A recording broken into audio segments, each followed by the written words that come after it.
This is the story of my father, Hae. In 1946, Hae was born in Seoul, South Korea. Hae's mother, Onni, decided to have two more children. Unjeonsa was born a year after Hae, and Apo was born several years after Hae. Onni had to look after all three boys because Sul, the father, decided not to be a part of the family. The word on the street was that Sul had multiple wives and multiple children with each wife. Nevertheless, Sul regularly paid Onni so that she could look after the children. Tommy, Hae's cousin, also lived with Hae. Tommy was several years older than Hae, and she was like a second mother. She cooked and cleaned and did what Onni asked. Tommy moved in with Onni and Hae because after her mother passed away, her father married a drug addict, and Tommy wanted to get away from that situation. When Hae was only 4 years old, North Korean soldiers invaded South Korea. This was the beginning of the Korean War. Many South Korean soldiers were killed during the war, but the soldiers mainly targeted South Korean men. The soldiers wanted to take the South Korean men to North Korea so that South Koreans couldn't fight back, which would make North Koreans victorious in the war. But some South Korean men refused and some fought back. However, these men were killed. Onni learned that many South Koreans were going to the city of Busan for safety. Busan was more than 300 kilometers from Seoul. Onni traveled south with her children, but she got tired, and she and her children went into abandoned homes for periods. They ate the food in the abandoned homes, but there wasn't much food in the homes. While the family were resting in an abandoned home in the city of Suwon, North Korean soldiers entered the abandoned home and they saw Onni and her family. Onni and the children immediately put their hands in the air, hoping the soldiers wouldn't kill them or kidnap them. They were afraid for their lives. The soldiers were not there to harm anyone, they were hungry, so they gave Onni a large bag of rice and they told her to cook the rice for them. She did what she was told. While Onni cooked the rice, a couple of soldiers took Hae outside and they walked to a nearby store. Outside the store, there was a horse. A soldier lifted Hae onto the horse. It was as if father and son were playing together.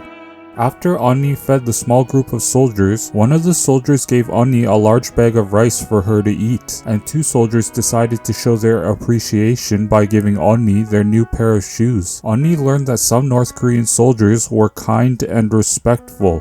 Onni and her children continued to move south, but suddenly, Apo, the youngest child, became sick. There were no doctors around to treat Apo, hence his condition quickly got worse. Then Apo died. Onni and her children were very sad.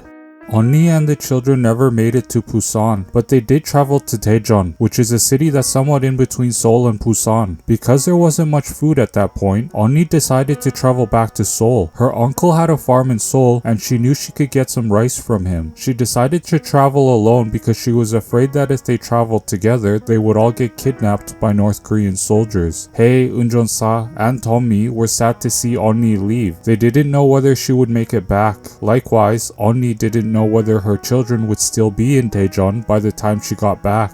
While Onni was gone, Hae, Unjeonsa, and Tommy went around catching and eating insects. They also collected fruits from fruit trees near abandoned homes, but they only went around when they didn't see soldiers around. Eventually, Onni made it back with a large bag of rice. Her children were so happy to see her again. However, at some point, she had to go back to Seoul to get more rice. She safely made it back to Daejeon for the second time.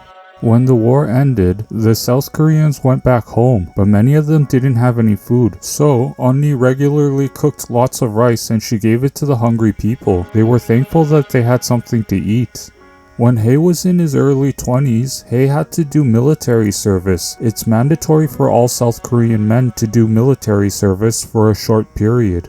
During his military service, Hae was a grenade instructor. He taught soldiers how to throw hand grenades, but the grenades were a bit heavy and sometimes his hands got sweaty. And one day, a grenade slipped out of his hand. He quickly went to the ground, then the grenade exploded. No one got seriously injured, but the loud explosion caused Hae to become deaf in his left ear. After doing military service in South Korea, Hae was sent to Vietnam to fight in the Vietnam War. Because there were so many trees and bushes in Vietnam, the Vietnam soldiers could easily hide while attacking their enemies. The Americans had a solution to that. They called it Agent Orange. Agent Orange was an herbicide and defoliant. The Americans sprayed Agent Orange in many parts of Vietnam so that the trees and bushes would disappear. Indeed, Agent Orange made the trees and bushes disappear, but it did much more than that. People who inhaled Agent Orange began to experience symptoms such as fatigue, rashes, headaches, muscle pain, joint pain, respiratory problems, and gastrointestinal problems. Some died of cancer and some died of heart problems. Hay regularly inhaled Agent Orange and he developed abnormalities on his skin. However, Hay didn't get cancer or heart problems. People who inhaled Agent Orange were more likely to have a child with a serious birth defect such as spina bifida. However, for a long time, people who inhaled Agent Orange didn't know about this and they had children. After the war, Hay got a job as a pipeline operator and foreman in Saudi Arabia, but on the holidays, Hay visited South Korea. Once, while Hay was in South Korea, a friend of his set him up on a blind date. Hay met a woman named Sarang. They continued to see each other after their first date, and eventually they moved in together and they got married. Eventually, Hay and Sarang had a child together in Seoul. A year later, they had one more child together in Seoul. I am their second and last child. If you like spirituality, science, art, or animals, then be sure to subscribe to my YouTube channel and don't forget to turn on the notification bell.